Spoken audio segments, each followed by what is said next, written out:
In today's segment of Overrated, Underrated Amazon Influencer Tips, we're going to be talking about the strategy of creating multiple videos for one product. And I want to shout out my friend Paul for bringing this up in our Dealmakers community. You're more than welcome to go join it over on Facebook. Just look up Dealmakers or go to billythorpe.live and you can see the join button there. But Paul asked this question in the group and says, is anyone doing multiple videos for the same product? Thinking open box versus in-use type videos.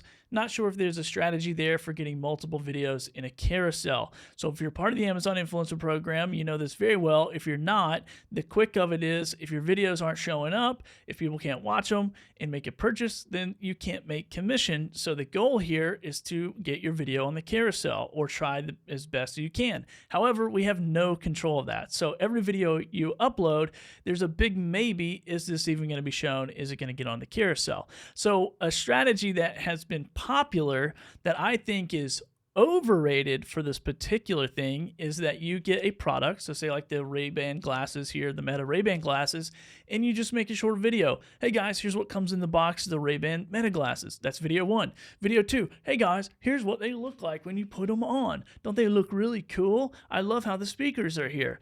Video 3, hey guys, here is the power button for the Ray-Ban Meta glasses. Aren't they cool?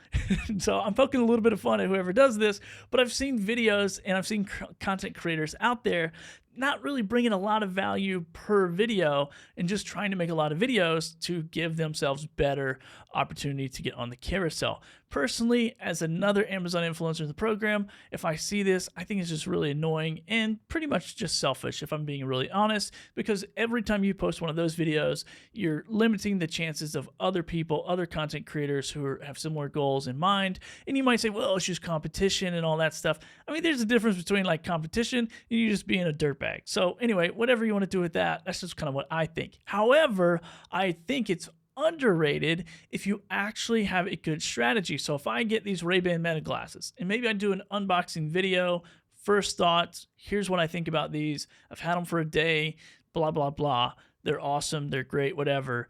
And then, maybe I circle back because I'm still going to have these in 3 months from now. Maybe I circle back and I do a 3-month review on those.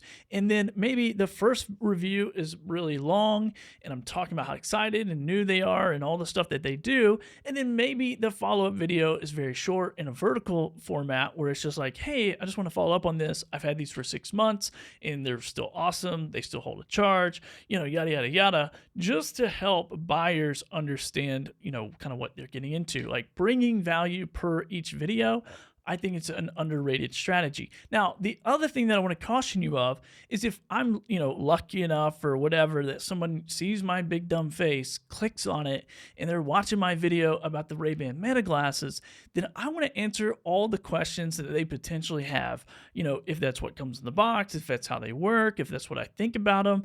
I don't want them to have to go to another video. So if I'm like, oh, these open up like this, how cool is that?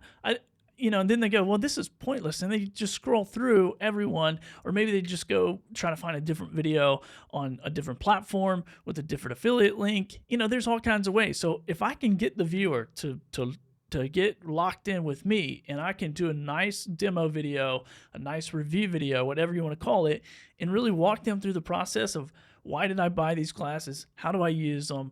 So on and so forth. Then I feel like the odds of them watching that and going, yeah, you know what? That's what I want them for. I'm going to hit the buy button now.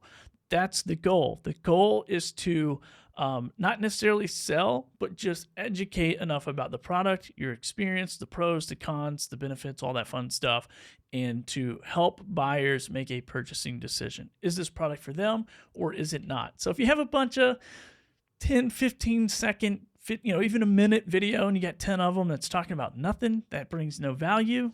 I don't know about everyone else as a shopper, but me, I'm probably going to move on and just understand like this guy doesn't know what he's talking about, or he's lazy and doesn't want to put all this in one video. Why am I watching 10 videos to understand this product? So this might have been a little long. If you enjoy this content, hit the subscribe button here and share it with your fellow Amazon influencers or ones that want to be influencers.